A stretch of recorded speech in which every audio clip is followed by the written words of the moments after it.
Hey guys, it's been a while. Lazuli here. And some years back, I published what is pretty much my last major map, Bastions of Orimere on Snapmap. With Doom the Dark Ages coming around the corner, I thought I'd finally come in and do essentially what we've been doing back when Snapcast was a thing, which is just go over the map. I want to talk about the different details, some of the design choices. I want to show all the different areas for the secrets for those who have missed them. I think the map has been out long enough now that I can just go ahead and show people all the different secrets, all the little tips and tricks. So we're going to do that today, and I think after that, I would like to show maybe some cut content or some early ideas. So let's get on into it.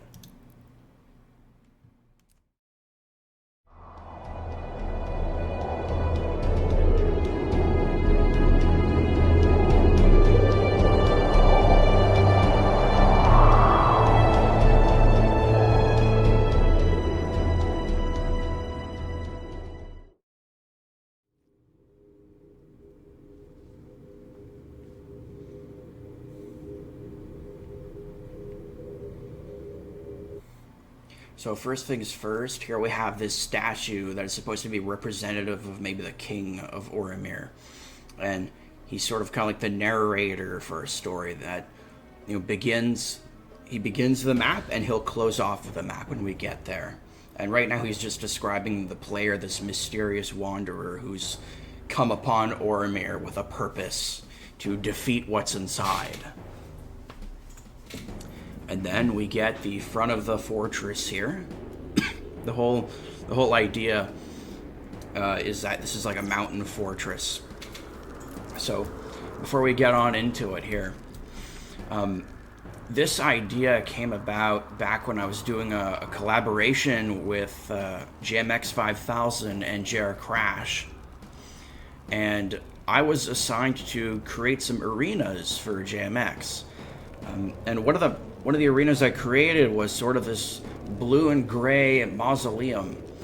But the more I looked at it, the more I realized it could be something of a winter environment if I really played with the idea. And so that's what I did. I started thinking about having like a mountain, maybe Everest or something, and maybe it cracked open and there's these ancient ruins inside full of demons. And I started playing with different ideas. I had like a temperature mechanic in mind. I wanted like a big ice monster at the bottom of it. I wanted the player to like descend into the mountain. And eventually I started getting involved more with like castles, knights, dragons, and all that whole shebang. And that made its way in here. And that's what I have now. So now let's go ahead and take a look at our primary mechanic of the map here. So I wanted this to look like a morning star, just to add to the very gritty, kind of dark medieval theme going. So what we have here are fire hearts. I wanted some kind of, well, first off, I went through many different iterations and ideas for mechanics for this map before I fell on this. I decided to have sort of this passive system that rewards the player for good performance. And so what happens is you have this sort of currency where every 10 non-glory kills you get this item called a fire heart, and it's sort of a boon. And what it does is it increases your score multiplier as well as your damage output. Now you can stack these up to 25 total. But if you die, you lose all of the fire hearts as well as the resource leading up to your next fire heart. That all resets when you die, and your stats will go back to normal. So this was sort of a way to... I didn't want to punish players the way I did in previous maps where you had a live system or some kind of game over setting. With this one, I wanted the player to be able to die as many times as they wanted and get to the end of the map, however they deemed fit. But if you play efficiently and you avoid taking damage as much as possible, and you use non-glory kills as much as possible, then you'll do more damage, which means you'll fight more efficiently, you'll kill faster, you'll get more score as a result. However, the actual glory kills are what give you armor in the map, so it's a trade-off between increasing your stats and doing this kind of stacking system, or protecting yourself with armor through a slower method of killing. Now, health and ammo, they drop regularly from enemies, but every arena in the map or fighting area has a pad somewhere on it with a recharging ammo spawn. I'm not particularly fancy when it comes to ammo usually. I try to keep things fairly simple. So what we're going to do now is we have this fire pit in the middle here in front of the front of the castle. So we're going to go ahead and activate it, and that summons our first wave of enemies. So just starting off very simple. You can see my ember count in the corner. When I kill enemies, that goes up. But if I perform a glory kill, the ember count doesn't go up, but I get armor.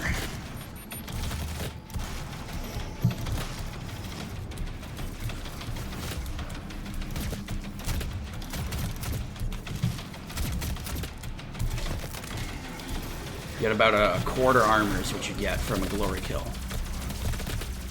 I had considered, trying out doing having glory kill tied to ember counts. But what I found was you have to do so many glory kills that it slows the whole experience down. And I thought it was a lot better to create a system where you have a map just full of demons, just bulk demons. And when you can do something like use a grenade on a bunch of enemies and kill multiple smaller enemies, then you rack up a whole bunch of ember count. And I think there's something about that that's a lot more satisfying. And because, again, I want to emphasize a certain level of speed in the gameplay loop. So when it comes to glory kills, I think it's better to sort of break the player habit of trying to get as many glory kills as possible, and instead encourage glory kills to be sparing in this map. And of course, there's one more mechanic that I haven't told you about regarding fire hearts here, and this is crucial for your survival. Input 1. That button allows you to actually consume, so we just earned another fire heart there. But, let's say I take too much damage and I am, going to suffer severely for it. I can press input 1 and consume a fire heart, and what that does is it refills all my health. So think of that as a sort of panic button. And it's a really tricky little system here that can be really devious, because you can be really low health, and if you're particularly skilled at the map, then you might try and last as long as you can without using up that fire heart. Oh, see, we're taking some health hits now, so let's get some armor. But if you get too reckless or too risky, then you can die and lose all that personal progress. So that's the important thing to consider. I was going to do a certain mechanic at one point where... here we go. So we get the intro to our first major boss. Well, all the bosses are major, but this is our first boss here, Valmadun. And it's pretty basic what you have to do right here. You just do enough damage to him until the next sequence begins. So, what was I saying again? Right. Okay, so one of I had this earlier idea for Ember Heart, or Ember Count mechanic with the Fire Hearts. I had considered the possibility of adding in some kind of boon where if you take enough damage or you're near death, then a fire heart is automatically consumed, and I think that would have been the worst mistake ever. because doing that removes player agency, and I think player agency is one of the most important things you can have in any video game. You know, I think it's very important that the player has to be the one to press the button and consume the fire heart when they feel comfortable to do it. Because if they die, then it's their fault, right? And you have to have player accountability. It's, you know, that to me is very important as my understanding of games has evolved.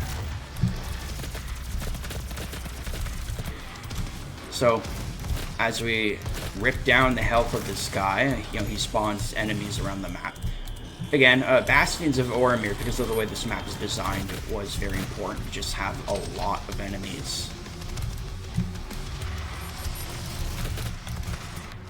Alright, and then, now that I've done enough damage, I've programmed him so he's gonna run away and escape into the castle, and the whole idea is we're gonna follow him up there. So let's take care of some enemies here.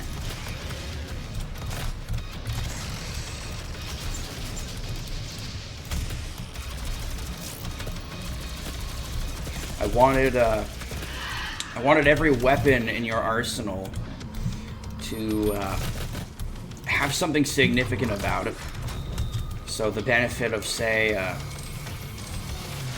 the shotgun here is you get the multi-shot.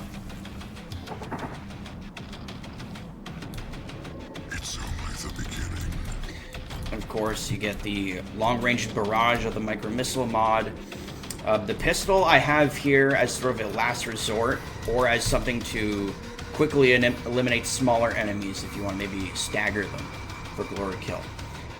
Then, of course, if you want to stun anything, you've got your plasma rifle. And if you need to kill more in groups, then you have this recharging grenade, of course. Now, originally, in most versions of this map, when you did enough damage to Valmadun, he would go through a randomizer and he would actually run to either one of these doors. And that whole sequence of the Mank and the two Spinkies and then running up, that would fall through based on whatever side he went to. But it was just, as cool as it was for a little bit of, you know, passive RNG, it was just too expensive in terms of network and, you know, just items in the map. So I just rendered him to a single path automatically and closed that up. And just to make sure players don't get trapped in there, I put an invisible wall. Let's go on, get some ammo.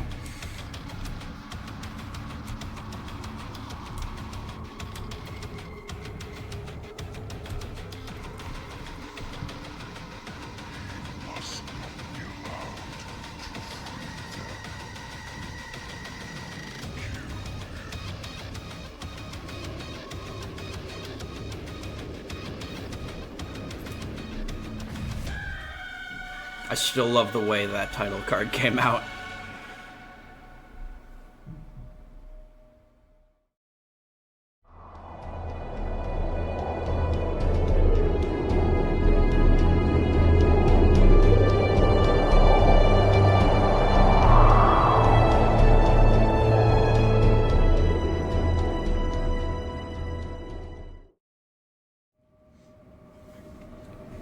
So now we're going to get into the map proper. What we're going to see here is probably going to be very familiar to people who played my first real map, Girox Pantheon. You know, just I love the whole, you know, lighting of the fire pits through a hall. I just think that's so cool. Of course, I made these crazy night-looking statues here that, you know, flank this triangular corridor. Now, the way player movement speed works in this map is it actually changes depending on where you are in the map. So right now we're not fighting, we're just going through this foreboding hall. So our speed is actually slowed down. So your player speed matches the pace of the environment that you're in, as opposed to a combat arena where your player speed will actually speed up. And now we're outside here. We're here at the gatehouse. We are still, again, we're still outside up on the mountain peak, but the the outer parts of the fortress are sort of appearing out of the upper area of the mountain. And we're going to make our way down deep into the mountain where things get darker and older. So, this map is divided into 5 areas. You have the Prologue, which we just did. Then you have these 3 major environments you have to go through before going into the final encounter. And each major area has its own sort of separate goal. In this case, we have to gather a sword and shield and bring it to a throne. And that will unlock the path forward. So we're going to pick this up. We're going to go ahead and take care of some enemies here. I tried to decide on a weapon arsenal where every weapon was, really useful in its own way. So you're not going to see, you're not going to see the burst rifle. You won't see the what's that gun? what's the gun that you have to run around to charge it up? I don't even remember the name of it, but I know nobody likes it. So I tried to keep every gun useful in some way. Again, the least useful is a pistol. And there you go. I just died and I lost all my fire hearts and my ember count. So now, I'm not going to get the kind of score or progress speed that I would have otherwise had I been smarter with my timing there.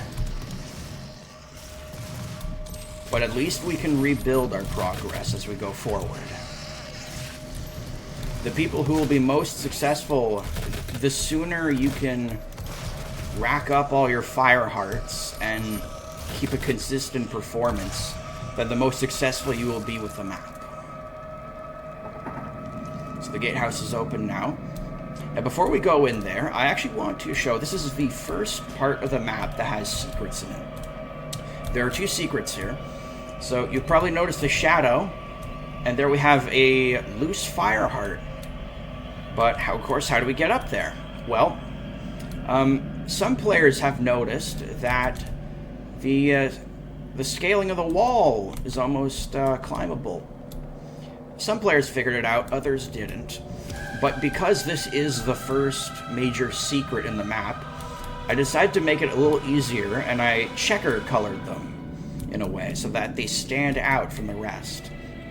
So you'll notice here there's a dead skeleton here. Now why is that? Well, that is intentional, and whenever you see a dead skeleton like that, it means there's a certain something nearby.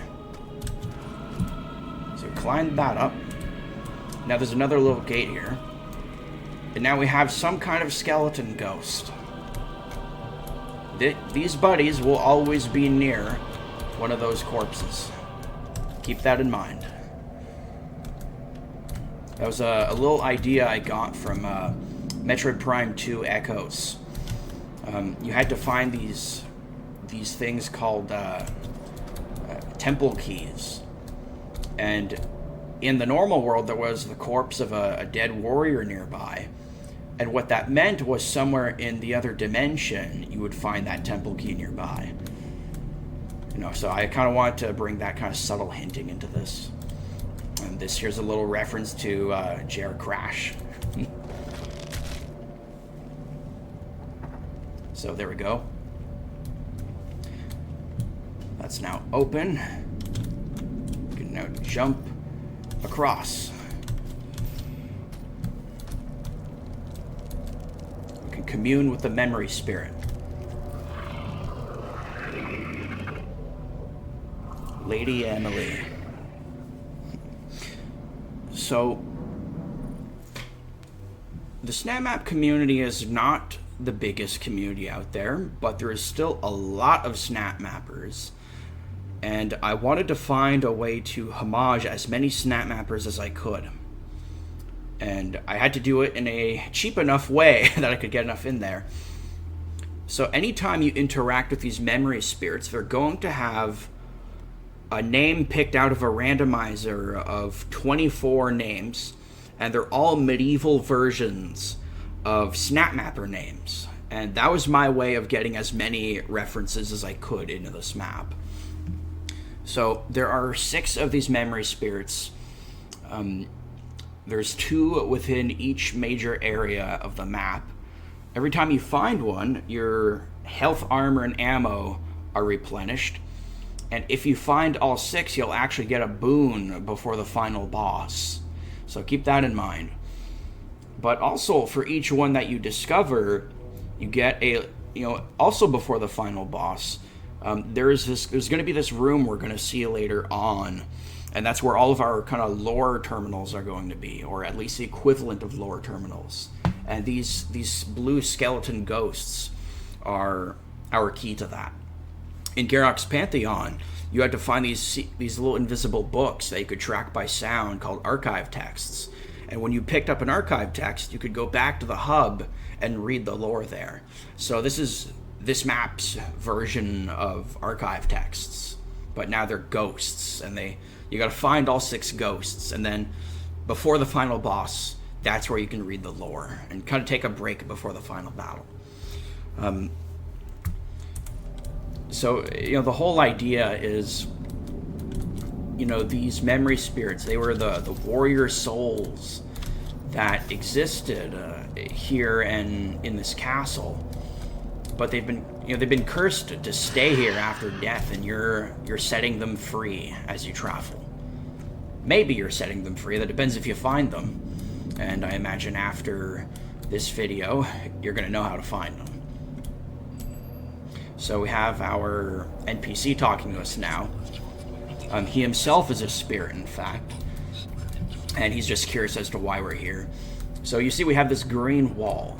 Anytime there's a green wall like this, you're going to find that there is a hell shrine nearby.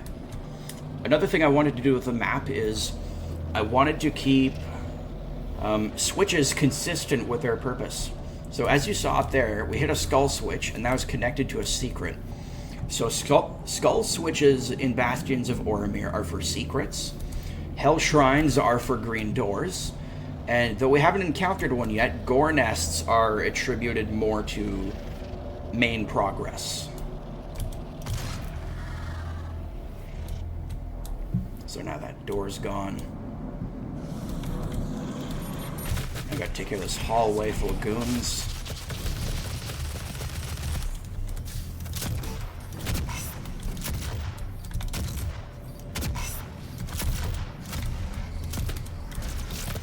Stun him.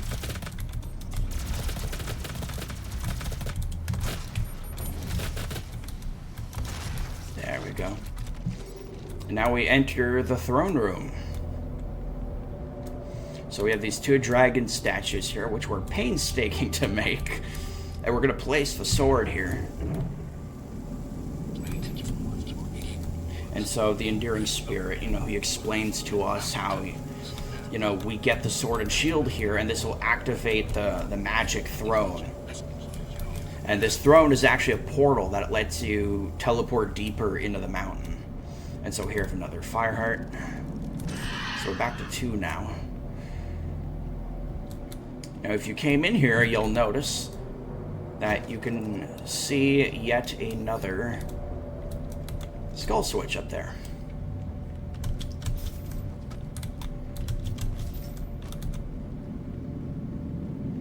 I'm gonna go ahead and click on this. And that shows us our leaderboard.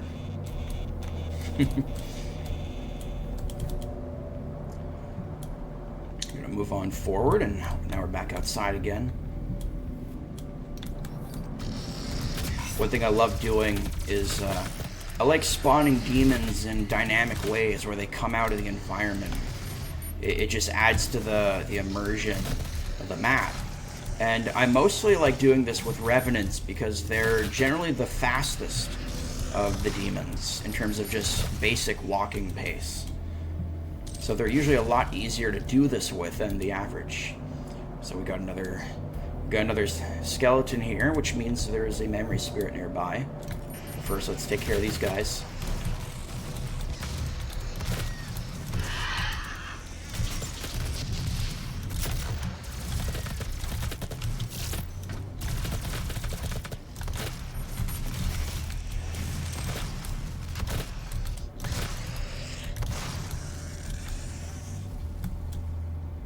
right? And so anyone who'll notice there's a very subtle light right here that exposes the area. And so if you just look in here, you can see the crevice, and you find your second memory spirit in this little hidden veiny area. So this time we got Fighter of Spindle and Shank, which is a reference to the Snapmapper Spindle Shanks. And now we found the shield. We will destroy you. Now we begin battle.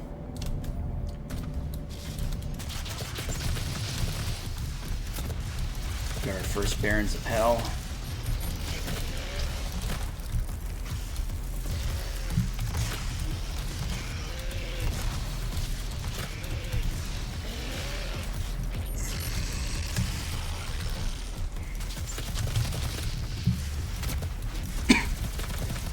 Like I was saying again about having dynamic demon spawns where they come out of the environment. Just another example of that.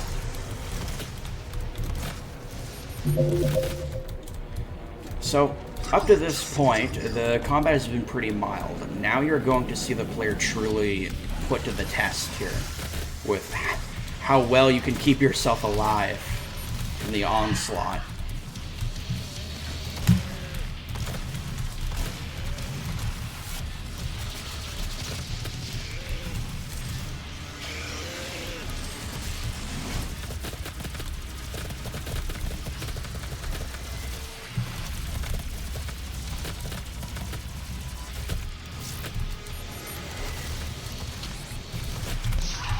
Go.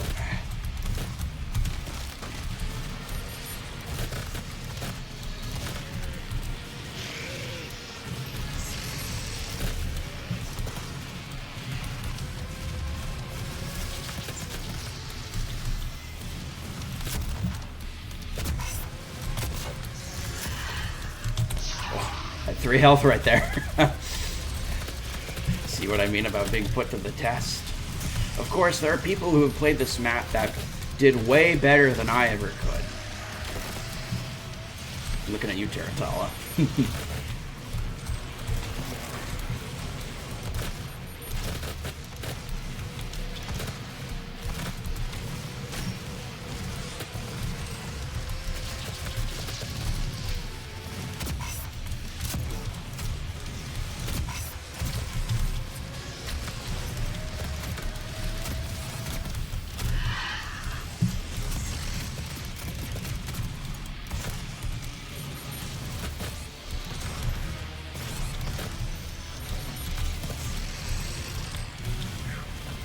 Some ammo. A little bit of armor.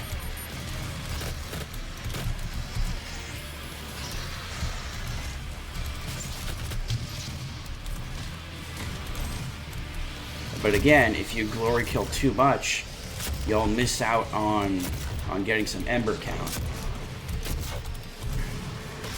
So just another pressure to keep from getting hit too much. If Garrock's Pantheon was supposed to be more like the Terragrithius Chamber by JMX 5000, then Bastions of Orimere here is supposed to be more like Tufil's Domain from Taylorhead. And the thing about Taylorhead maps is they have this certain design philosophy to them, where it's really about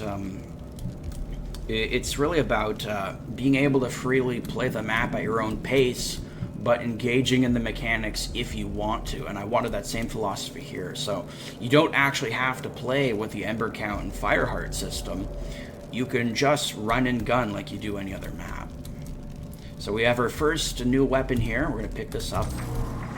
And now we're stuck in this little storage area here with this corpse and some Hell Knights.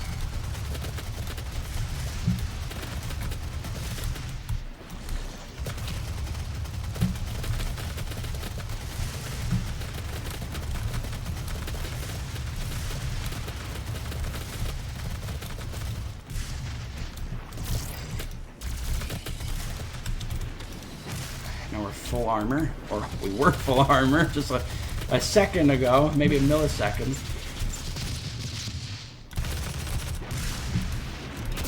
But like I said about dynamic,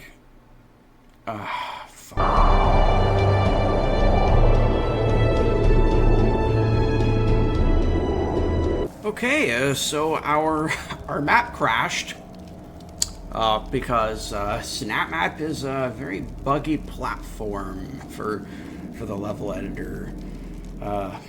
Yeah. Anyway, let's do this again. On with the Hell Knights.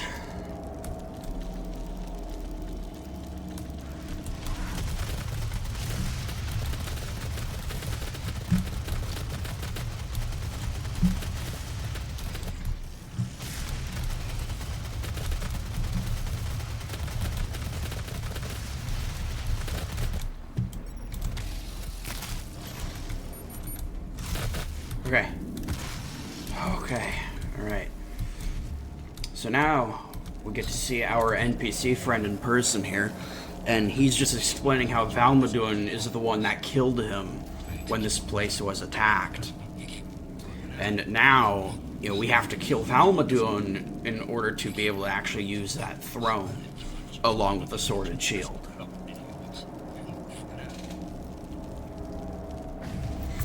Alright, now we can proceed forward, and if you just turn and crouch, you can find a little fire heart hidden under here, and this brings us back to the throne. Now we're gonna put the shield in, and now we get ready for our first proper boss fight. And we fight Valmadun, Herald of Jota. So my idea is that, so the main villain of this map, if you haven't caught on yet, is this this entity called Jota, which was the cause of this place's downfall. And Valmadun is sort of the representative of all these demons, all these monsters that follow behind Jota. You know, if you know about certain species of shark, they have these small fish that follow them and clean them. You know, I think of it almost like that. This Jota, this great threat wherever she goes. There are all these smaller creatures that we're fighting. These creatures, they follow with her and feed off the scavages of her destruction.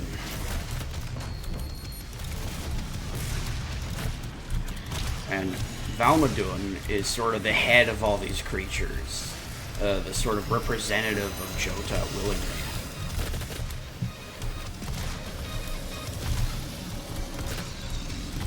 Alright, so now Valmadun's going to show up, but there's all these other revenants, and all that electrical effect that was on Valmadun's gone now, so now you got to find the real one. And when you find the real one, I gotta get that. The effect will show up just briefly, so long as he is damaged. Now, you can just go ahead and apply damage to Valmadun if you want, but killing his low health clones here, they will reward you Ember count. So it's up to you whether or not you just want to grind down on the boss, or if you want to take a bit of extra time and get some Ember count.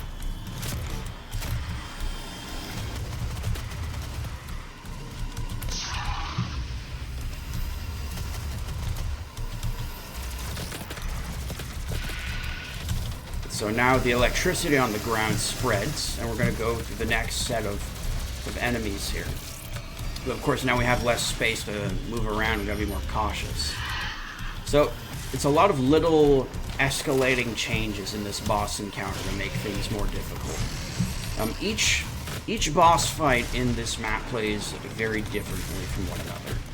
This first real, like, when we fought Valmadun in the prologue, it was just a basic little extra health sponge, just to kind of get you warmed up a little.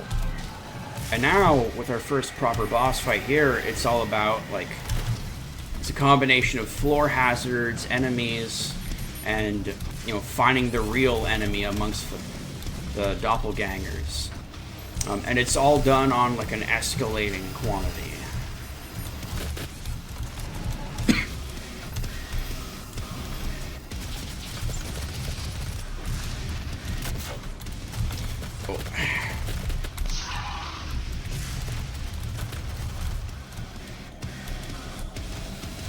Throw a grenade there.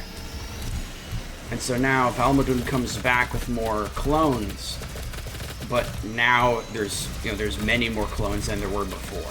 So it's a lot trickier to find Valmadun, and you have far more enemy fire to worry about.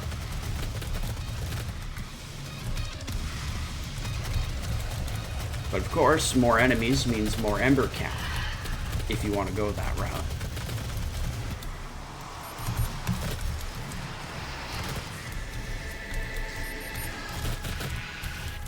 There. And now that we've done enough damage to Valmadun, the clones have disappeared.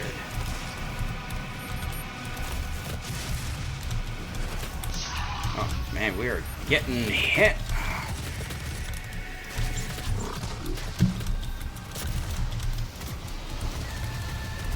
So yeah, it's this double challenge of dealing with all these enemies, but also trying to watch your step. And it can be overwhelming if you're not careful.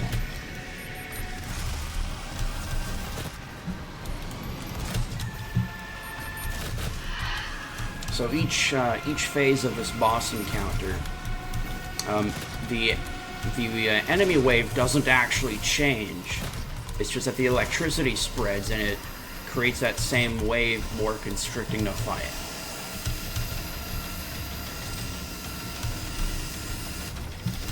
Oh, it seems to be that little guy that gets left behind. Alright, so this is our last go. This is our last little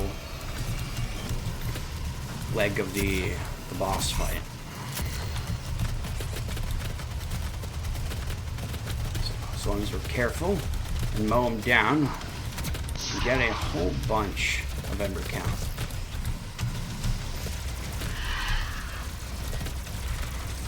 Oh, I heard him. Where is he? There he is.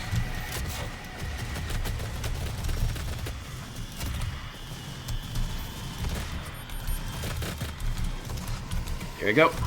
Ah.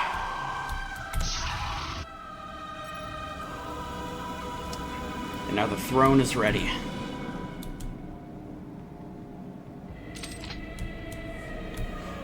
We got everything, as far as I can recall, yes. Alright.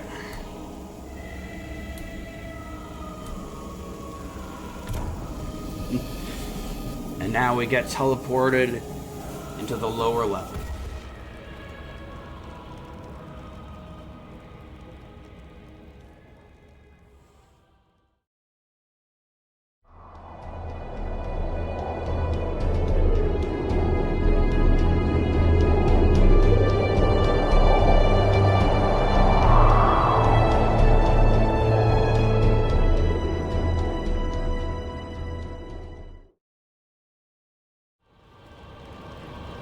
So now we're in the second major area of the map, technically the third. So right away we see that there's a skeleton here, so we know that there is a memory spirit nearby. Now for anyone who is a little more curious, they'll turn around and they'll see the throne that they teleported on exists down here as well in this lava area. But if you just peep around the corner, you can find yourself a fire heart. Of course, you take damage if you come down here. Now, if you come to the halfway point and you look up, you can see the blue glow of a memory spirit and a set of steps. So if you come on up here, you see that there's no way across, but of course, we have a skull switch, and now we have this little aerial platform that lets us jump across.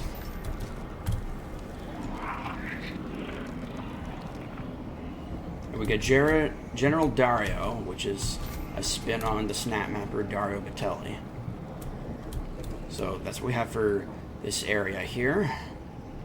And already, if you notice, there's some environmental changes starting to happen.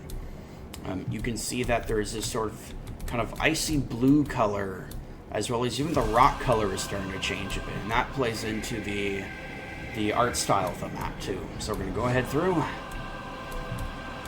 Now we have a gore nest to deal with.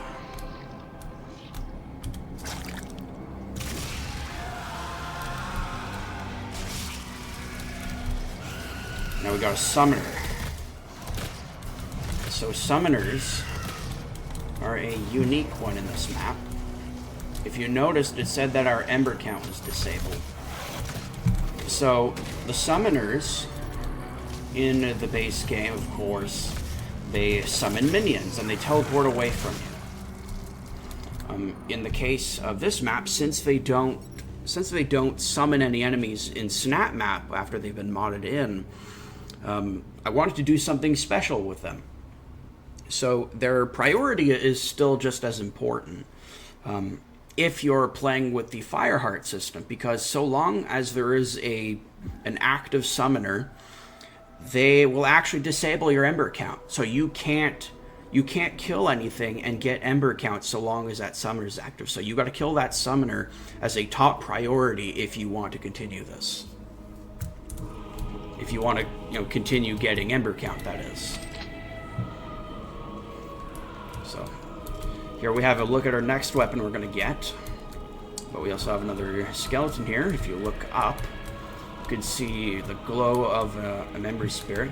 But if you look carefully too, you can see these semi-invisible platforms. And if you put 2 and 2 together and get your gears turning, there's a little jumping puzzle here. Even I struggle with this sometimes. You just barely get up here.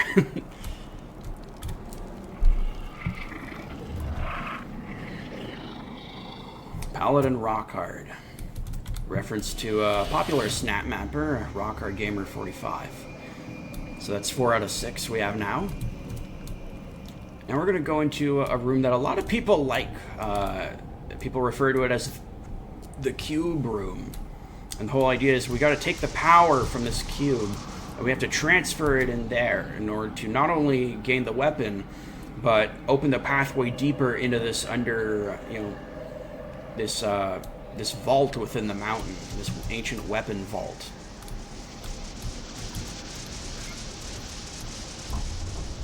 So the door's going to close now. We're just going to have some mancubi to deal with.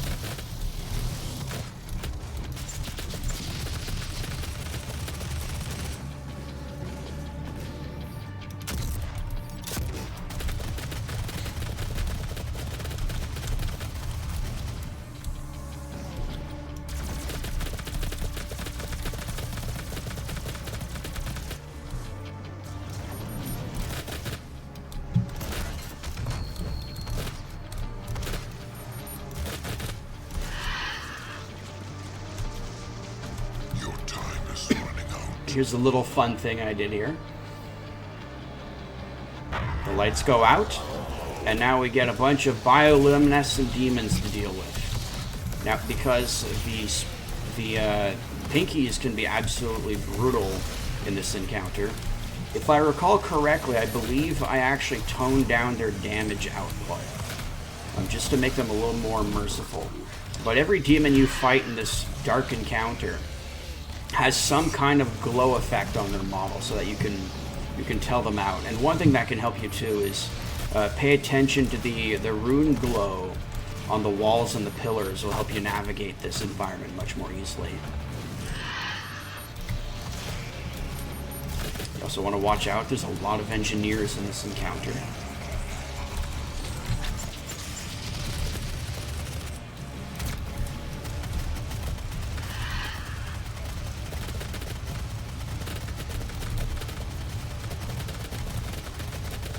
As you can see, I'm just mowing down these bigger demons now that I'm up 15 fire hearts.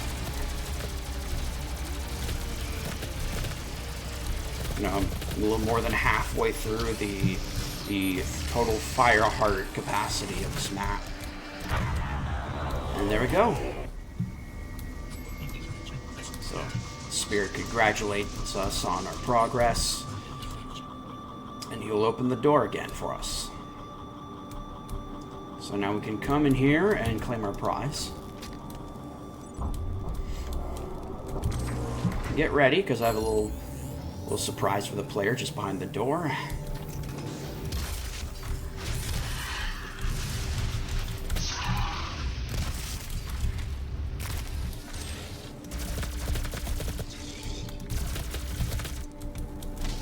There we go. And so here we have sort of a key progress point in the map here. It is none other than the super shotgun, but it plays a little differently in this map compared to the traditional gameplay for Doom. And that is where we're on our way to. And as you've probably noticed, we have one huge green wall here, and that can only mean one thing, as you've probably noticed with the green glow at the end here. But before we do that, I'm going to show you another little secret. Right here. And it is just an invitation to go try out another map. There's a YouTuber, well, a Snapmapper, and I'm pretty sure he does a little bit of YouTube. He goes by the Tank Man. He and I have chatted here and there. And he has another really wicked modded map with a very similar aesthetic called the Sentinel. And I actually have a playthrough of his map on my YouTube channel, so go check that out too. Anyway, back to progress. So, you see these little green glows behind here, which means we have a couple of hell shrines to take care of. We'll go ahead and spawn some enemies.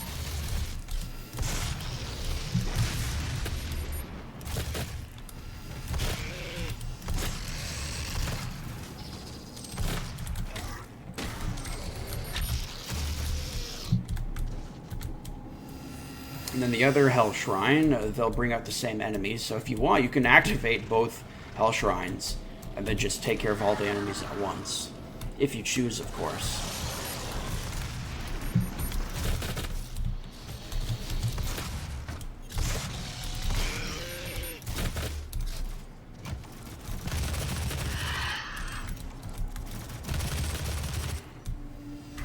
And there we go. So we got another summoner right there. Let's take her out so that we can still get our ember count.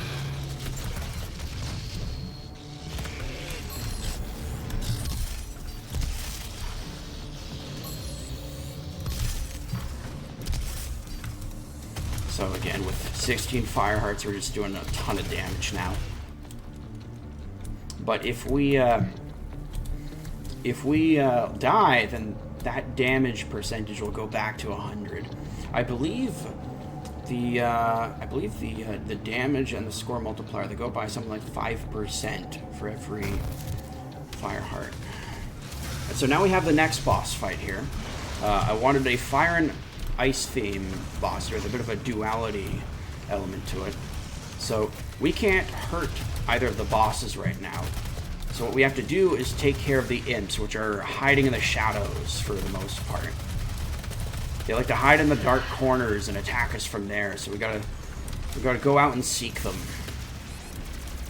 Now, at face value, this is a map that is all about fire and ice. But if you really pay attention to the way this map works, it's really about range. It's about enemies that are long range and enemies that are up close and personal. You have a Mancubus, a fire Mancubus teleporting around a Galruda and just shooting from a distance. Meanwhile, you have Merudax, this ice Hell Knight, which is just getting up close and personal. And we just dealt with some long distance imps as well. So now that we defeat all the imps, and we were able to take care of the ice gore nest, that means we are free to attack the ice boss. After doing 10 damage on them, it's gonna start dropping these little ice bombs, and if you get caught in them, they slow you down just enough for this guy to cover the ground and make his way towards you. So you want to watch out for these little freezing bombs here. This was based on oh, that's close. So Taylorhead had a unreleased map called Temple of Osiris, and he himself had a Hell Knight with this kind of mechanic. But in his map, these little bombs that he dropped were, they did damage. In my case, I wanted them to slow you down in order to, basically give the boss the advantage of catching up to you. So you really want to keep away from this guy.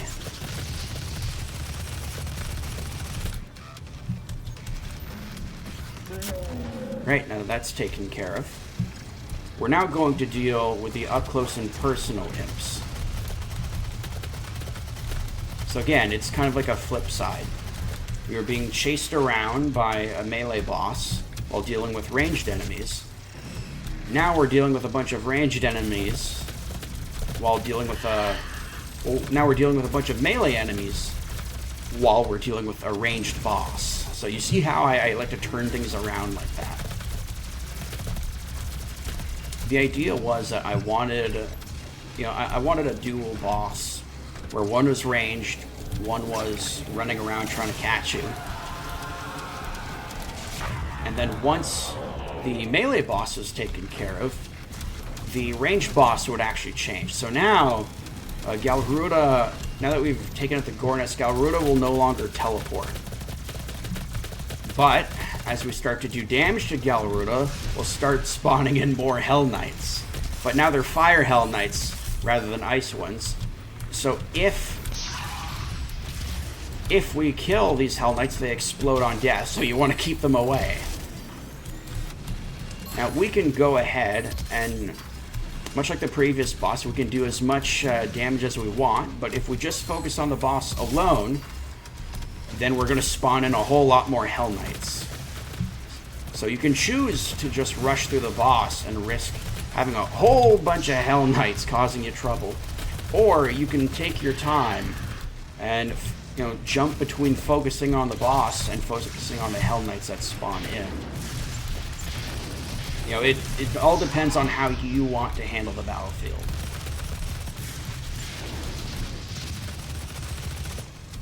Okay, let's take care of these two here.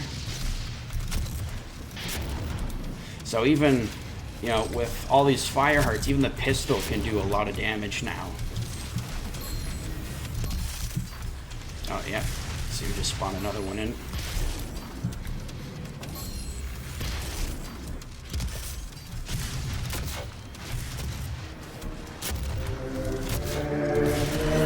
Oh, man. And that is part of the experience. Oh, man. The amount of players that I've seen do playthroughs of this map, and they just rack up all these fire hearts, and they're so confident, they're doing so well. And one little mistake, and you can just feel their pain of losing all that personal progress, and they gotta start working their way back up from no fire hearts and no ember count. But that's part of the experience. That is part of the Bastions of Orimere experience.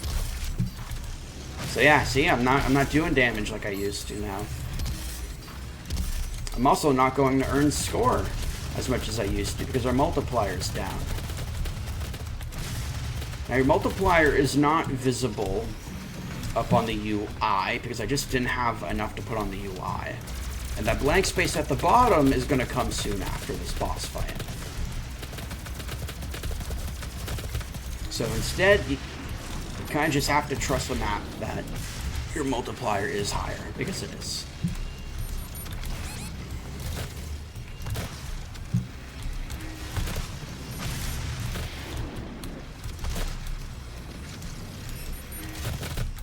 Alright, the boss is low health enough that I don't think we should have to worry about Hell Knights too much at this point.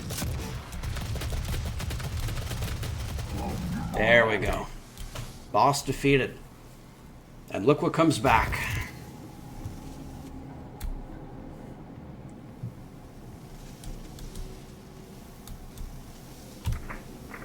And we get teleported to this other room now. So we got another fire heart here. So this here was a really fun room to make. I was really thinking a lot about like the Mines of Moria from Lord of the Rings with this one. I have this mural here on both ends. As you can see, I'm doing that whole fire-ice duality again. This is the castle from at the very first room in the map in the prologue. This is the front keep in the prologue, and then we have this dragon again, kind of falling down. It's representative of the story in the map, the whole idea is that this takes place in a world where, you know, dragons are this big problem. So a bunch of people rallied together and built this mountain stronghold in order to survive. And they were eventually able to actually start turning the tide and killing dragons. And it turned out that the dragons had this natural magic within their bodies, and they started reverse engineering it. So now this fortress became a magical dragon hunting stronghold. But they eventually overhunted, and it got the attention of one dangerous dragon. Okay, so in this map, the super shotgun is called the Solstice shotgun. And I thought it was really interesting that the mod button in Snapmap for the super shotgun was just the same attack. And, you know, considering that's a 2-barrel weapon, I had this idea in my head where both barrels shot like a different element. So I had this idea of like one barrel's fire, one barrel's ice. And sorry, I've got the coughs going a little. And my whole idea was, you know, what if you shoot out one barrel and it has one effect, and then you shoot out the other barrel and it has another effect. So it's like a dual mod on this super shotgun. And since I was playing a lot with this whole fire and ice theme with the map, I decided on doing something unique with that. And so what you have here is your super shotgun is it's basically your special ability in the map, where you can summon it for 30 seconds, and then it has like a cooldown recharge, and killing enemies quickens the cooldown. So the fire shot is the primary fire button, and what that does is when you kill an enemy with it, it releases a huge high damage fire explosion. But all other enemies present on the map will take a small amount of damage. So it's sort of like an AoE kind of attack. And then the ice shot, this is if you kill an enemy with the mod button with the super shotgun, then it gives you a small amount of health, but it also makes you practically immune to enemy attack for 5 seconds. So when you kill an enemy with the ice shot, all active enemies on the map, their damage output is set to 1% for the next 5 seconds, unless you kill another enemy with the ice shot. So what you have here is a really powerful weapon that has both an offensive and defensive element to it, depending on how you use it.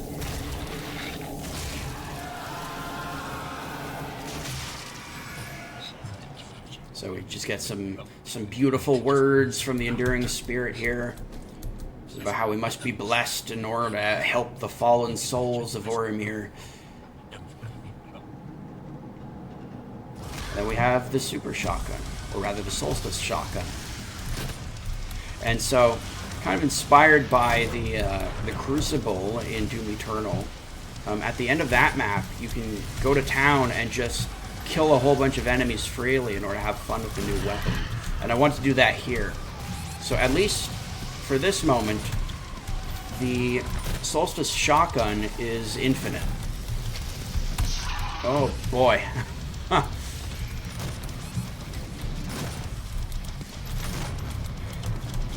So it's infinite here. Just to let the player have some fun, get a whole bunch of ember count, and just get a feel of the weapon and how it works. So again, if you want to keep yourself alive fairly decently, then you'll want to do the ice shot. If you want to do some serious damage, then you go for the fire shot.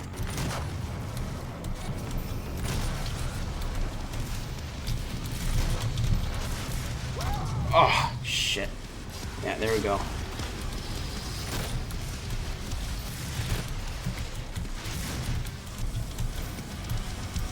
So let's kill this guy. So he does damage to other enemies around him because of that fire explosion. So again, fire shot, you damage all enemies. Ice shot, you nerf all enemy attack for a brief time.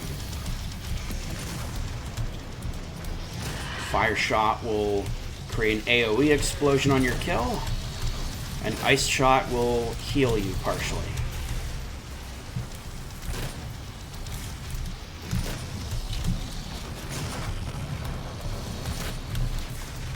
So here's the one. When you get a bunch of enemies clustered together like that, that's a good opportunity to use a fire shot.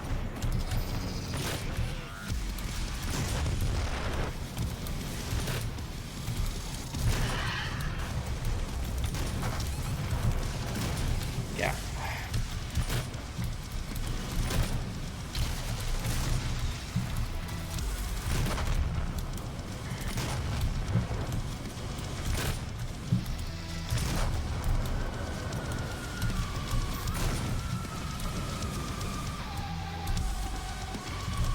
Big old green buddy. There we go.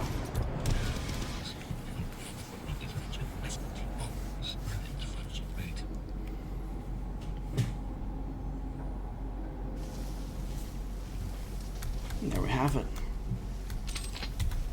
And so as we see up in the corner, now we have the Solstice Shotgun Charge. It requires 1,000. And as we see, we start off with 1,000. So you're free to try it again with your next encounter. But after that, it has a recharge time that takes a few minutes. And killing enemies will speed up that recharge time. Glory kills will make it speed up faster because of the fact that glory kills are inherently slower kills. Alright, now we're going to go into this glowing light, and now we have a portal here. We're going to go down into this mysterious light. Now what awaits us on the other side?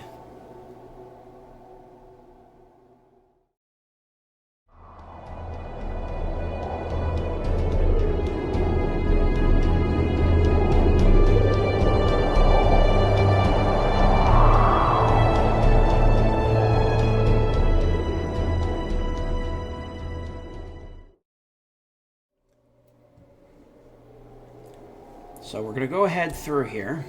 As you can see, the portal that we came out of is now deactivated. So we're going to go into this ominous light now through this cave scene. And the first thing you see up ahead is this huge dragon skull propped up on the wall on the opposite end. And we see the symbol of Orimere on the doorway ahead of us. Go ahead and deal with these enemies here.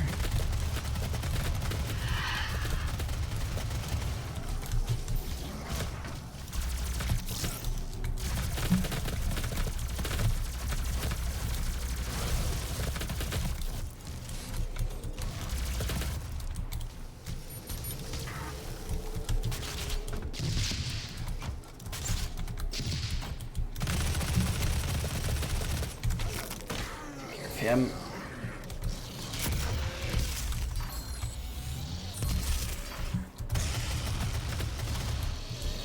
Killing them opens the door ahead where the enduring spirit meets us.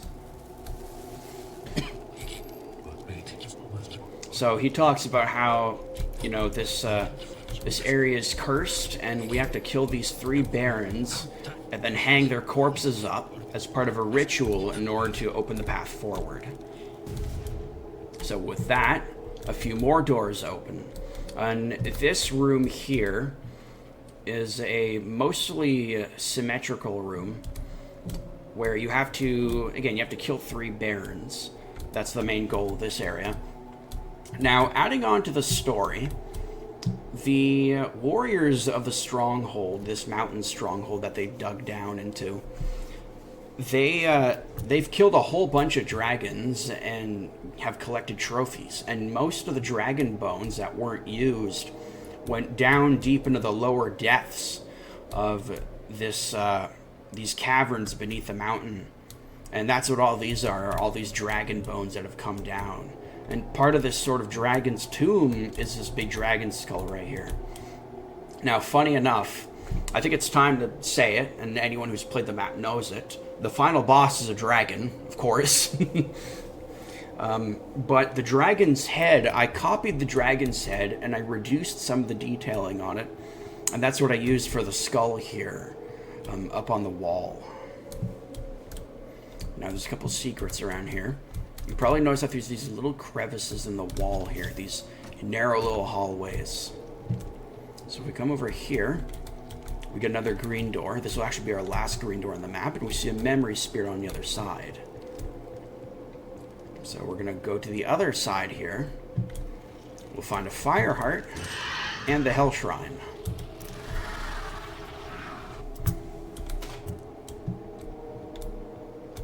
And now we can go to the other side and take care of our 5th memory spirit.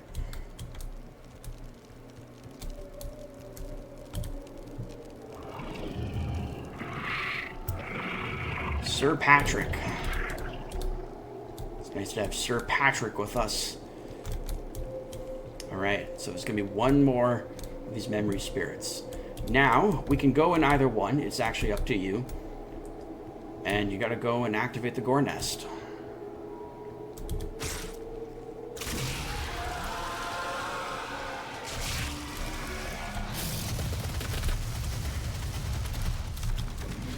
Go ahead and activate the Solstice shotgun with input 2.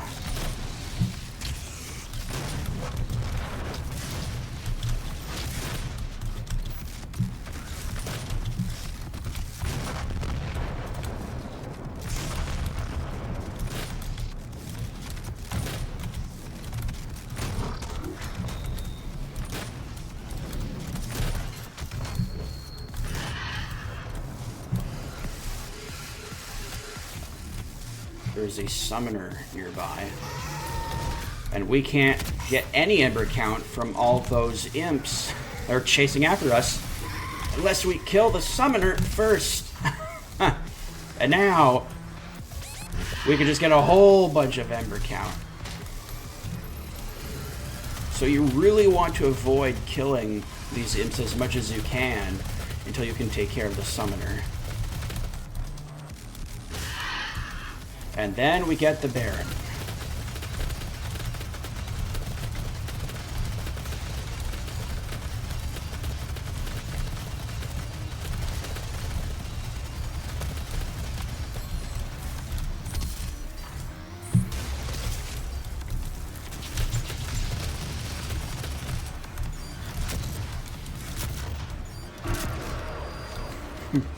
There we go. Now we can come back to one of these poles and hang up its corpse. Now let's go second verse, same as the first. Only in this area, the enemies will be slightly different.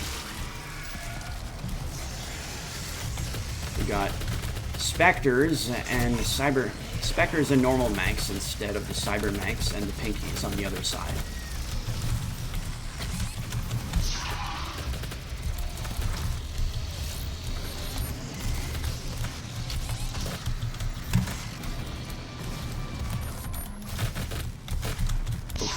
Taking some serious fire.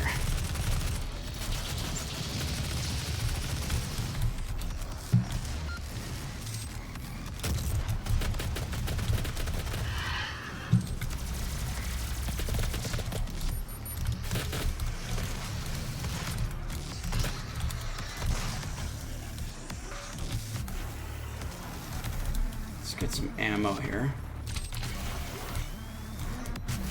Where's our... There it is.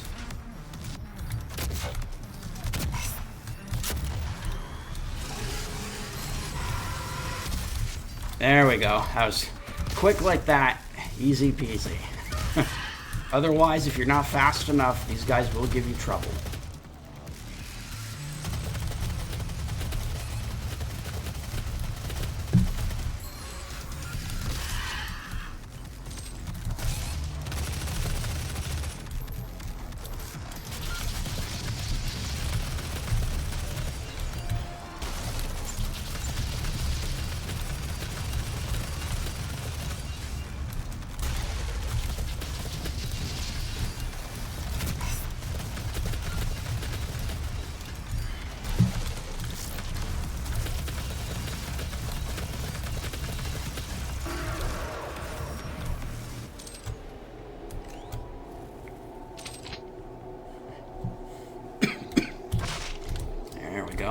And now that we've taken care of both of these, the last gore nest shows up.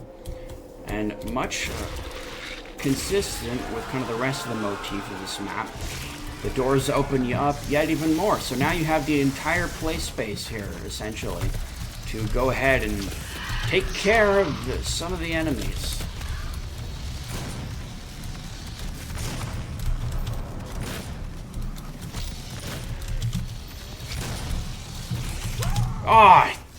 Oh, man.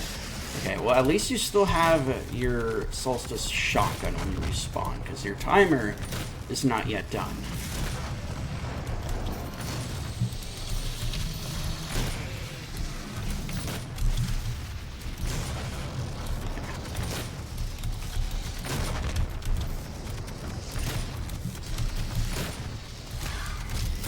Almost had him.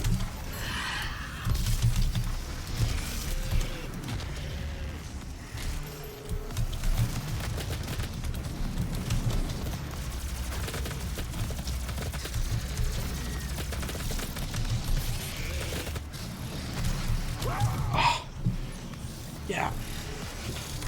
Yeah, it can be brutal. But yeah, you got plenty of play space here.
Right. Time for Straggler.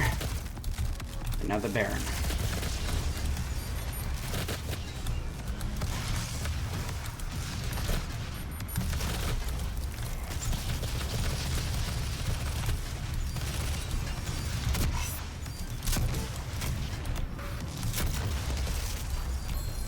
Oh!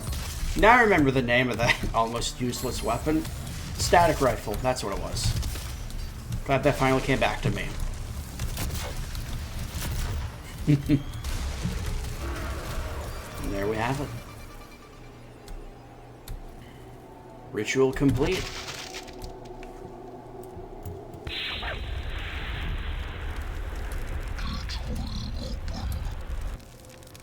So we come in here and we get our final weapon, the rocket launcher. So now, the path ahead opens up, and that will lead us into the next boss fight. But not yet. First, we got to take care of our last remaining secrets.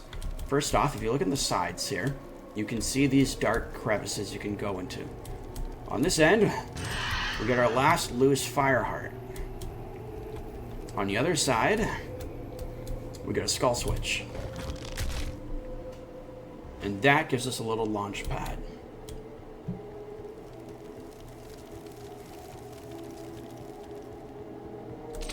So if you didn't notice this little buddy before, you do now. That will bring us up here to our final memory spirit. And what we have is Quantum, the 99th, named after QuantumAffected. And that's it. That's all the memory spirits. That's all the memory spirits. That's all the loose fire hearts. And now we're going to go deal with the third boss.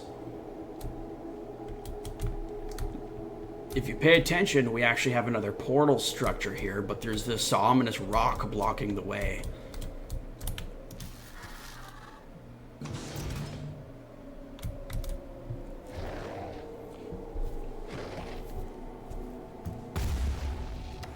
what we have here is the Stoneborn. So the barons that you killed, those sacrificial ones, they're reincarnated into this. This is, of course, a modded Baron of Hell. I got a pretty popular Snapmapper, Finchatolla. I believe he's still making maps today, if I recall correctly. And I requested him to modify the texture of these barons. I asked him if he could put on a bone texture. And when he applied it, I realized it looked less like bone and more like it was made out of rock, and I played to that idea of them being like these stone effigies that come to life. You know, I thought that was just a really cool idea, and so I played with that as the third boss for this map. So this boss encounter has, it's a little more rudimentary compared to the previous two, because there are some trade-offs with having this boss being modded into the map. I can't manipulate the AI the way I can with the other ones. And so a lot of the encounter has to do with obstacles in your way, as well as the Spinkies giving you trouble.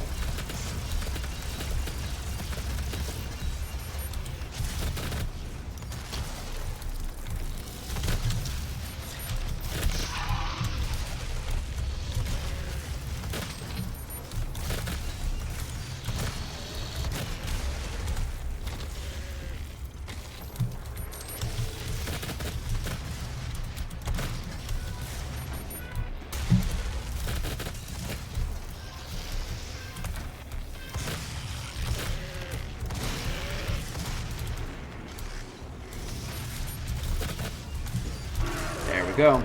And now the arena opens up even bigger now. And now we get a whole bunch of these puppies. Now, exclusive to this... I saw it coming and I was trapped. Nothing that the fire shot can't handle, though.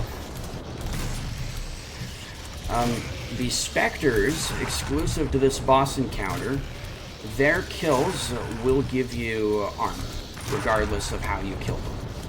And this is just something to help you during the encounter, but of course, you're in this foggy arena now, which will cause you trouble combined with the Spectres. And then come the two other Stoneborn. Ah, just there, just in time. So now you're going to deal with 2 Stoneborn and 4 Spectres that spawn on loot. So if you kill one of these, just like the Pinkies in the first phase, if you kill the Spectres here, then they'll respawn after a certain amount of time, indefinitely.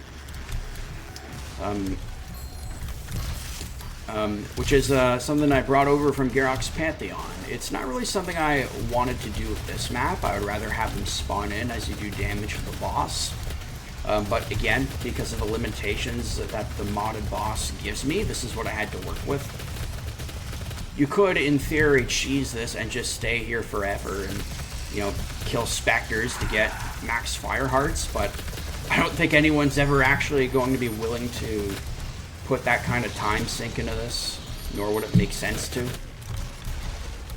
Oh, here we go. Oh!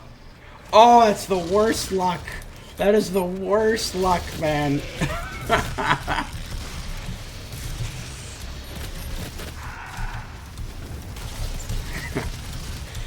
But you see how, like, just how devilish this map can be sometimes.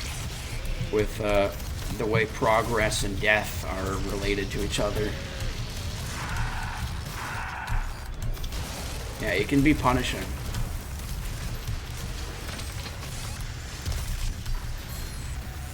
Our Solstice shotgun is almost ready.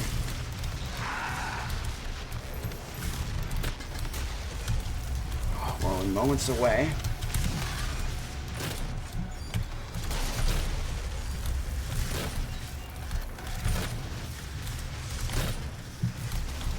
Yeah, one of the brutal aspects of this boss fight is you don't have the advantage of a ton of enemies. You have to make do with the occasional spinkies that show up.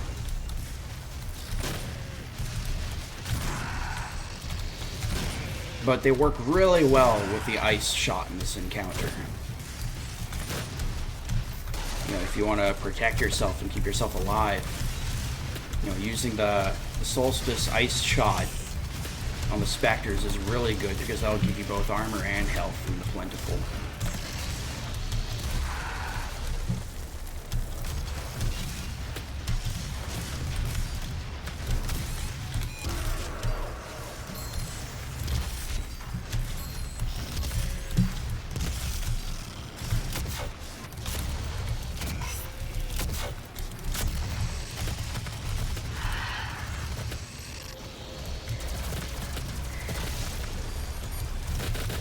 Alright, almost there.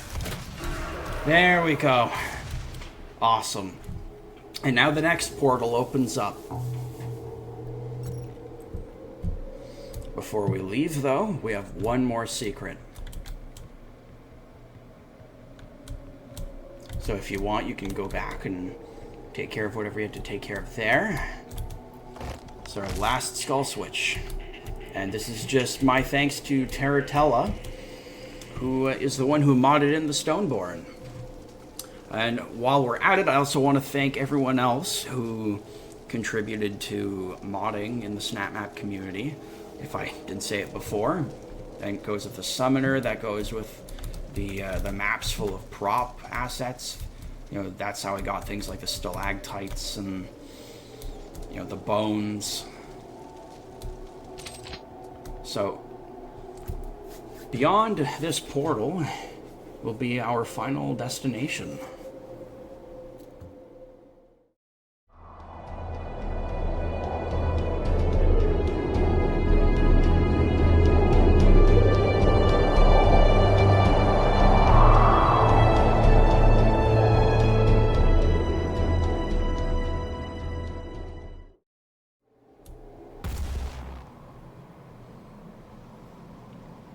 Alright, we have the final area before the final boss. That's what we have going on here. And as you can see, I've brought back these knight statues for one final time. Except they're very horny. Yeah, they are. Alright, so our last little mechanic right here. So kind of the story explanation is like after we destroyed those Stoneborn, all Barons of Hell going forward for the rest of this map are altered. So they have less health. You get you can't glory kill them. But when you do kill them, you get 5 ember count. So you only have to kill 2 Barons in order to get a fire heart now. So this is going to be a very like high stakes, you know, high risk, high reward alteration to Barons of Hell going forward for the remainder of this map.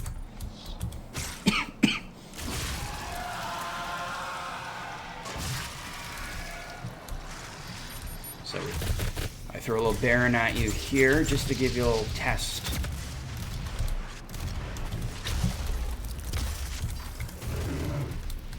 There we go. They also explode on death, if I forgot to mention.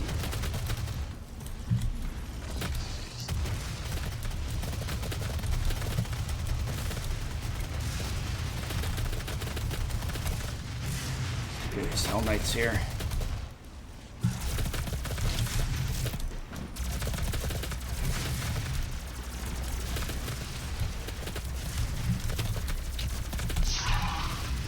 Sometimes it's better to use that last fire heart in order to save your current ember count.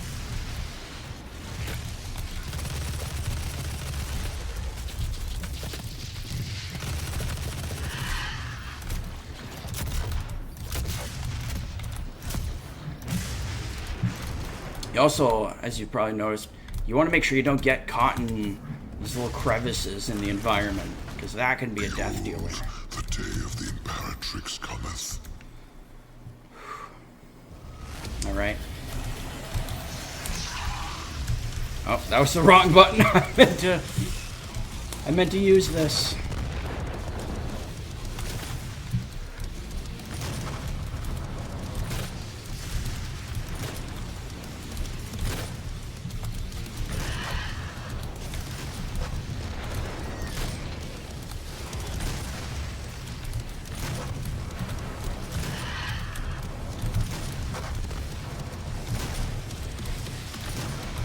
Get as many of these guys down as we can. Ah! Almost got a whole cluster of enemies there.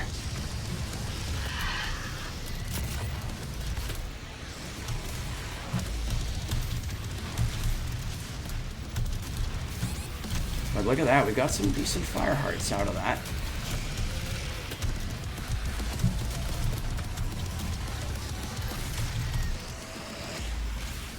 Armor.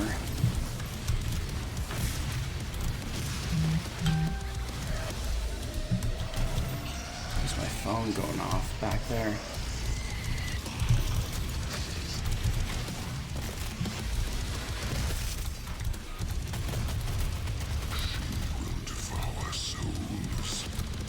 Right.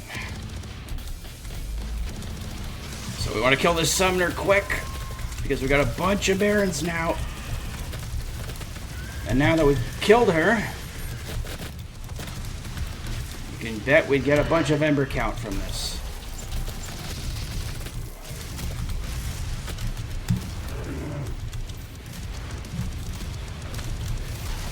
Because if you're not quick enough, you're running around this arena looking for a teleporting summoner while 6 barons try and gang up on you.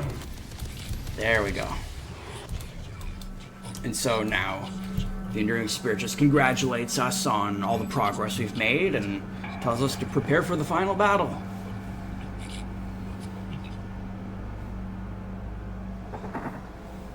The door is open, and what we see over there is only possible after we have found all 6 of these characters right here. So because we found all 6 memory spirits, we can go ahead and read all of the lore. Now, when you unlock them, the number of... There is no specific lore entry tied to any enduring or memory spirit. Instead, you will always unlock the lore in chronological order based on how many spirits you have found, rather than which ones you have found. Just to keep consistent with the player's understanding of the story. But because we have found all 6, we now get the Super Fire Heart. And what this does is, once we go into the final boss battle, we will actually passively build ember count over time.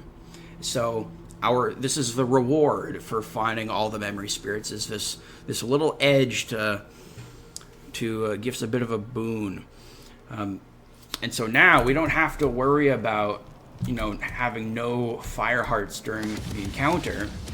We're just going to build it passively over time, as well as killing enemies. And here's the Enduring Spirit here to congratulate us one last time. He just has kind of a random roll of dialogue that he tells you here, much like Orion in Garrock's Pantheon, where she just sits in the corner of the hub and you can talk to her much the same way. Alright, enough of that. And just another cool little detail, I forgot to mention this in a couple other parts of the map, but lighting definitely plays a part in kind of your progression too. So these blue lights that show up here, if you didn't unlock all 6 of the memory spirits, then these blue lights don't actually show up with the Super Fire Heart. So just subtle changes in the environment like that is something I really like to do with the map. Alright, let's go. We're going to enter the domain of Jota. Jota, the Witch Dragon. We have this one final bridge here. So, the knights, the warriors of Orimere, they killed far too many dragons and eventually got the attention of the Dragon Queen, or the Elder Dragon, if you will. And that dragon came over and decimated this whole place. But because this dragon, you know, was also capable of sorcery, you know, control over her own natural magic, it meant that she was able to put a curse on Orimere, so any who died here, their souls remained trapped and bound to the place. And now we're finally going to go kill the Queen Dragon and free the spirits of Orimere by jumping down into the abyss.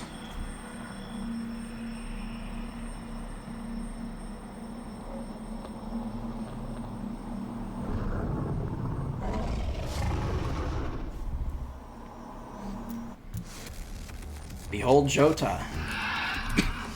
Okay, so, the final boss. So, for one, as a homage to the icon of sin in Doom Eternal, there's armor plates that you can shoot off, or rather you have to shoot off in order to progress. It took me a handful of concentrated weeks to build this final encounter. It's probably one of the most ambitious things, if not the most ambitious, I've built in Snapmap. I mean, this whole map has been an ambition of mine, but this encounter in particular was particularly intensive. So there are three attacks that the dragon does here. She'll raise one of her hands and put all this magic across the floor, or she'll breathe an ice blast. And she does these attacks in a random repeating sequence. But before every attack, she has a different roar. And this is a subtle mechanic to the player. So, for anyone who's got their sound going, it's kind of a subtle telegraphing of the boss attacks. So, if you pay attention, you can listen to the different roars, and then use that to predict what attacks are going to happen. However, you also have to do this, while also dealing with enemies. So, easier said than done.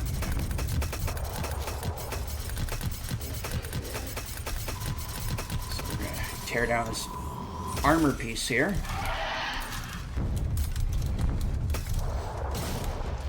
And that summons in the next set of enemies. Now, however, the enemies that spawn in, these are actually optional. You can just go ahead and shoot away at the boss and ignore the enemies here. But again, just as it has been in previous boss encounters, or at least some of the previous boss encounters, you can take your time and kill some enemies in order to increase your ember count. Or you can ignore the enemies and just go to town on the boss.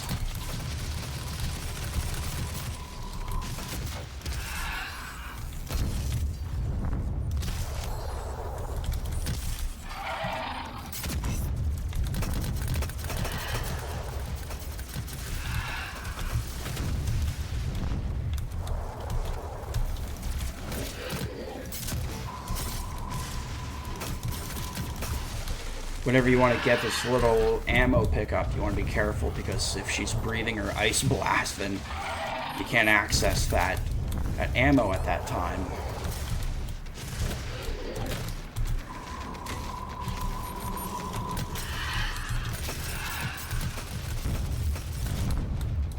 Right. So the enemies despawn, and then more powerful enemies drop down. And, again, I want to show, just like how you drop down from that bridge, these enemies are following behind and jumping down themselves from where you came.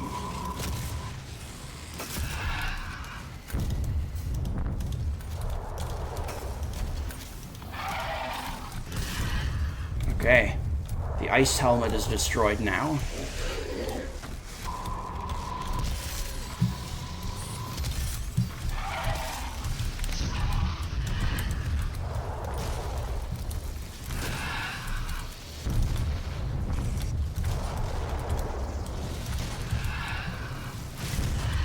So thanks to the super fire heart, we're already up at 23 fire hearts now because of that.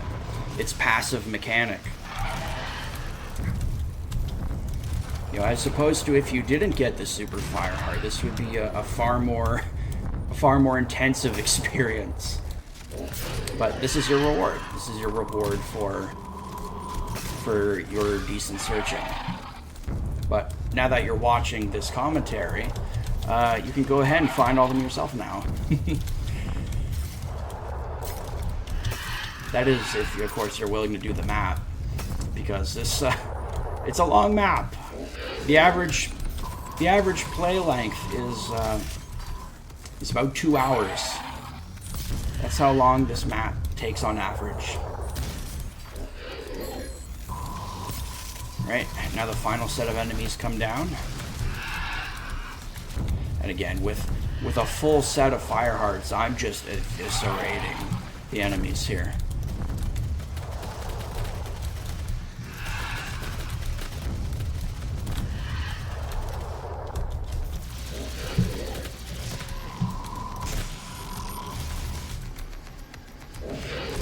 In an earlier version of the map, I was going to tie speed to your fire hearts, and I found that it just wasn't very fun. It wasn't fun dying and then having, you know, it suddenly being really slow. That just wasn't really fun for the player.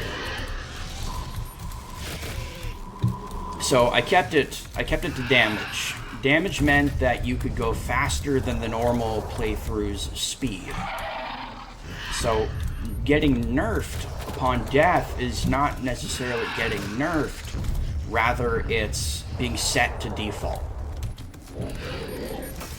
So you're never really nerfed in any way in this map, technically speaking.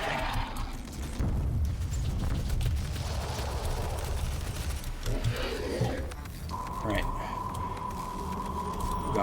We've got one more.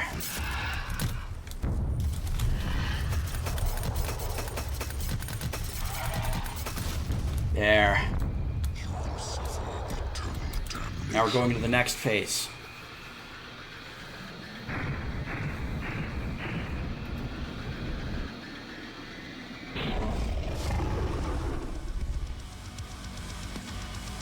So the dragon's wing membranes have eroded over time. And so she uses her magic in place of her wings now. Alright, now we want to deal with some summoners. The whole summoner and Baron combo again.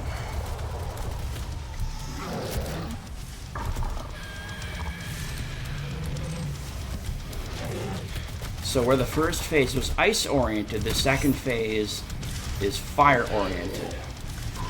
So now, combined with the 3 ice attacks, there's now 3 fire attacks. That's one. So this attack here, the wing flap, probably the most difficult thing to do in this whole boss battle, was you have to hide behind one of these pillars when the wing attack comes out. The game even tells you... Oh, that was close. The game even tells you that you need to... you need to take cover when that wing attack comes in. Oh.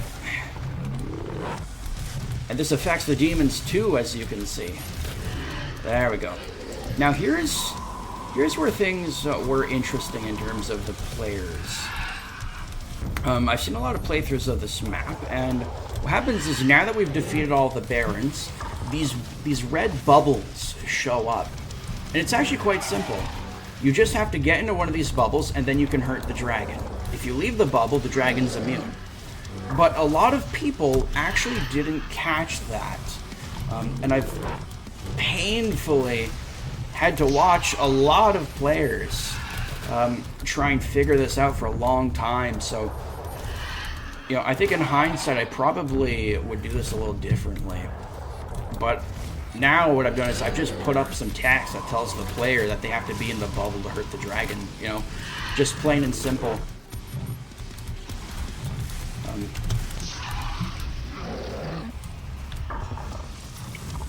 So, just like the rest, you can choose to kill these enemies. or you can choose to just go ahead on the boss. But you gotta be in one of these energy orbs in order to hurt the boss.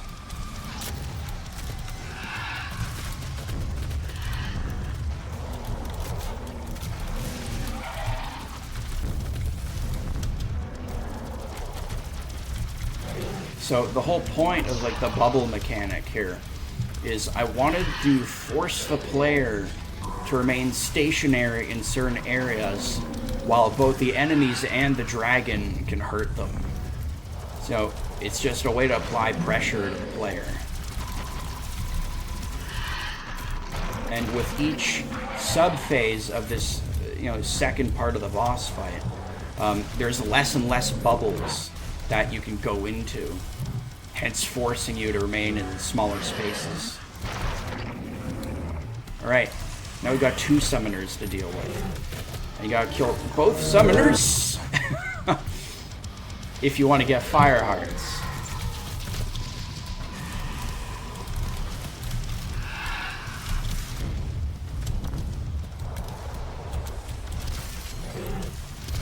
Yeah.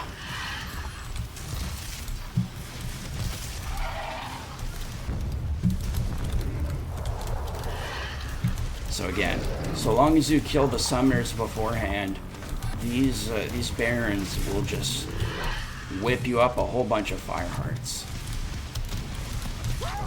Oh, if you're not careful.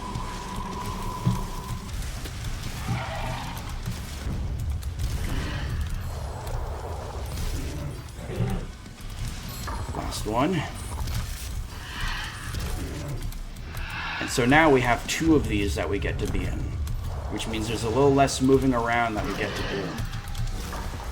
But again, you gotta watch out for the dragon's attacks too, because she can, she can cover like a whole area that prevents you from going in the bubble.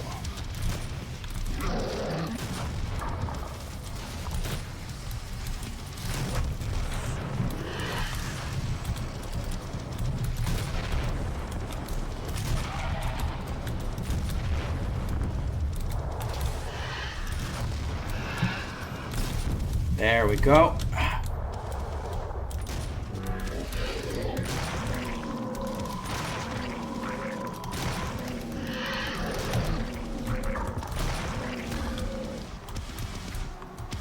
There's someone shooting at me.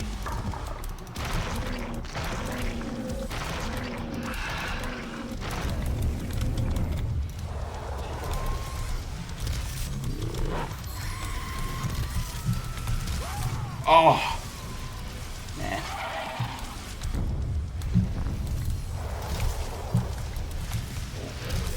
There we go. 3 summoners are down now. Now I got a whole bunch of barons to kill.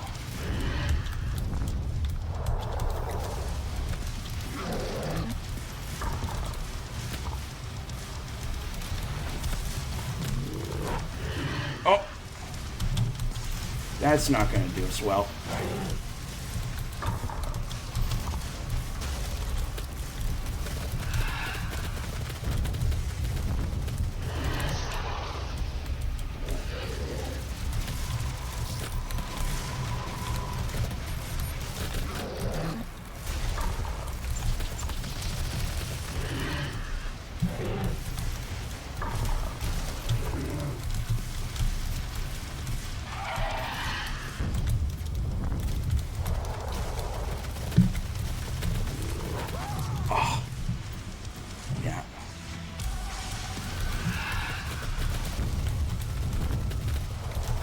At least we still have that super fire heart to help us out.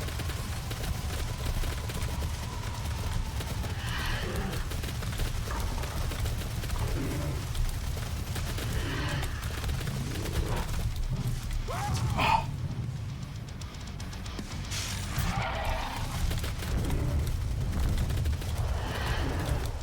There. And now we have 1 bubble left.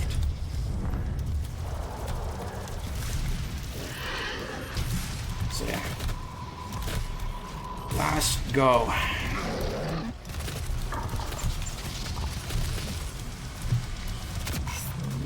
Luckily,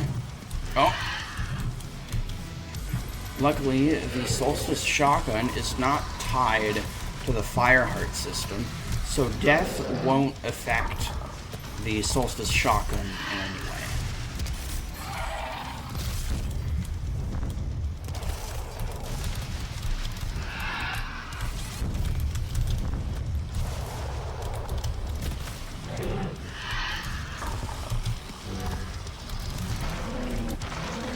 So again, it's a lot trickier because we only have this one place to stand if we want to hurt the boss now.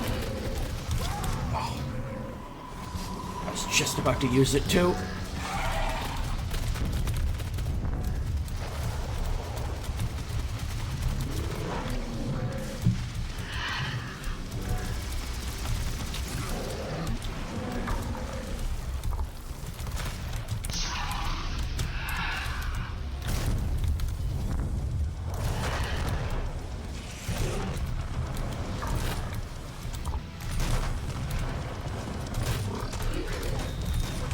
Go. Oh, Lord.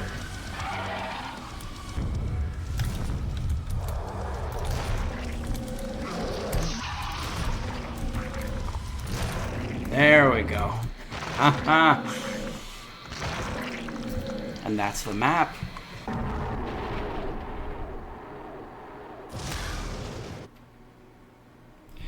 And we end as we began, with none other than the statue and spirit of the king. And so it just talks about how we defeated Jota, and that lifted the spell, and all the souls are now free, and we just depart like a badass. And that was Bastions of Orimere, everyone.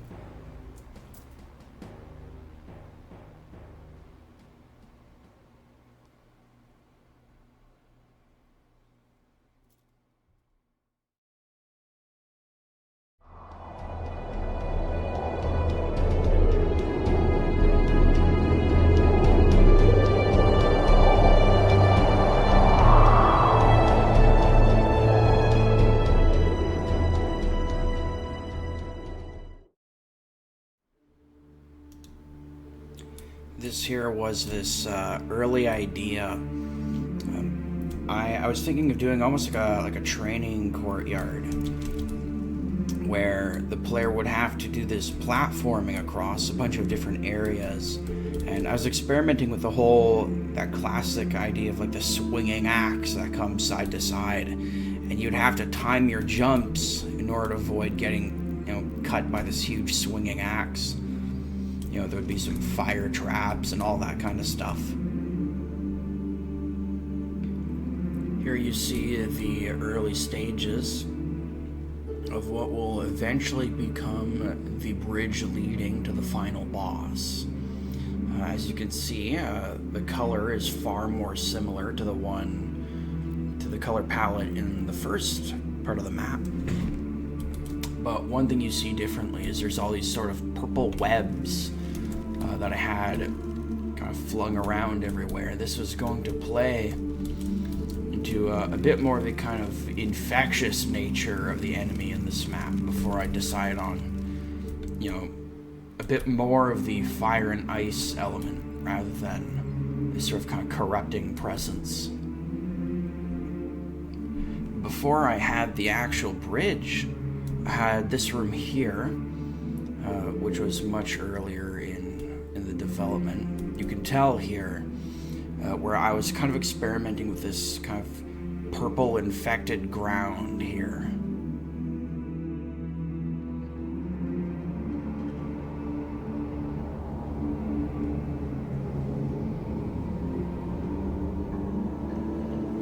So this map has gone through many iterations and renditions, and this is just one of the few intros that I made for the map at the time. With this one, I wanted something that felt very, very grand and ancient. Like something right out of Lord of the Rings, essentially. Of course, that's not the one I ended up going with, as the intro operates a little differently in the final map.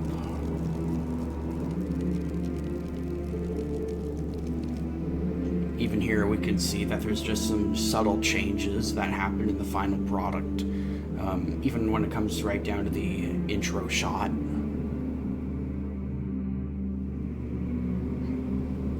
At first, I wanted the final boss to be not necessarily a dragon, but an ice monster. You know, something large and kaiju-like, something so big that the whole thing couldn't even fit in the map. And I had this mechanic where you had to shoot the undersides of its palms, but you had to avoid these sort of shockwave attacks that it created. There was something very dynamic and immersive about this kind of attack. Of course, you know, I kept that in the final. I just loved that sort of gamma breath attack so much that, you know, of course I just left that in the final iteration. The reason why I changed the boss into a dragon is because as the map was evolving in its creation, and I started to move more towards, you know, castles and dragons, I thought it made more sense to change the boss into, well, a dragon, like an actual dragon. I mean, I still like this. I still like the big, you know, ice beast that I originally had. But personally, I'm glad that I went with the dragon instead. I realized, looking at the Snapmap community, that there really weren't a whole lot of dragons made for all the crazy custom geo that existed out there. You know, I thought it was a little strange. I can only remember 2 dragons I've ever seen in Snapmap. There was some kind of map, I don't remember what it was called, but something, the Black Dragon. And then there was another one, the incredible map made by Vlad Kublitsky, I'm pretty sure. Doomed Chapter 2, he had this 3-headed enormous dragon, and it was incredible to look at. But other than that, I can't remember any other dragons in Snapmap, so I thought I'd add a 3rd to that list. And now what you have is Bastions of Orimere.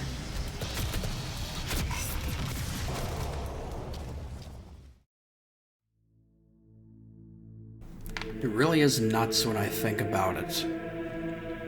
I spent 3 years on and off working on this one custom level alone.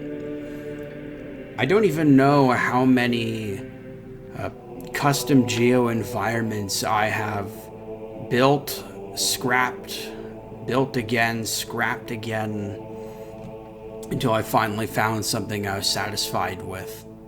Even what you're seeing here now isn't all of it. I have custom mechanics that never made it in. Everything from using swords as keys to using the different seasons as challenges similar to the skull system in Halo. Mini bosses were also a consideration at some point. Even at one point, I thought all the bosses would be made out of custom geo. But I found that, you know, you can only do so much with what Snapmap allows you to do, and sometimes you have to compromise. That's the catch of working with simplified software to make what is essentially your own video games. To some extent, I'm no game developer, but Snapmap has been the closest I've gotten to getting to be one. And that alone is just one hell of a privilege. On the whole, I really didn't make that many snap maps. Because really, it was more about making something worth playing. I hope I did, at least. People seem to think I did. I spent an entire year as a fly on the wall of the community before I came in with Garrock's Pantheon because I wanted to come in making a statement.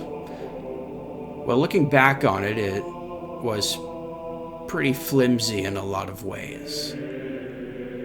And looking at this map now, I see just how many improvements have come in understanding the player and, you know, what makes a video game fun.